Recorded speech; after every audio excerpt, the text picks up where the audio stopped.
आज ज्ञानयोग सेवाभावी संस्था संचलित निरामय केअर सेंटर हे एक सेंटर राहिलं नसून हे एक आपल्या सर्वांचं एक कुटुंब झालेलं आहे आणि आपण सर्व या कुटुंबाचे एक सदस्य आहोत आणि हा निरामय केअर सेंटरचा धागा आपल्या सगळ्यांना घट्ट बांधून ठेवत असतो।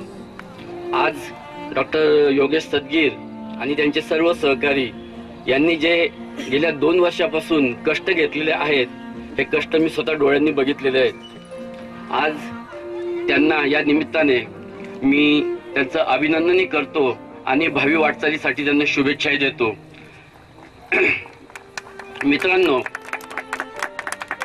आज येशू ख्रिस्ताचा जन्मदिवस, नाताळ। येशूने सांगितले की रुग्णसेवा हीच खरी ईश्वर सेवा आणि ते व्रत डॉक्टर योगेश सदगीर, अनिल ताकाटे आणि त्यांचे सगळे सहकारी अगदी मनपूर्वक करतायत। मे महिन्यामध्ये माझे वडील वय वर्ष 86 माझ्याकडे होते, काहीशे विकलांग झालेले आणि मी त्यांची सेवा 1-1.5 वर्षापासून करत होतो।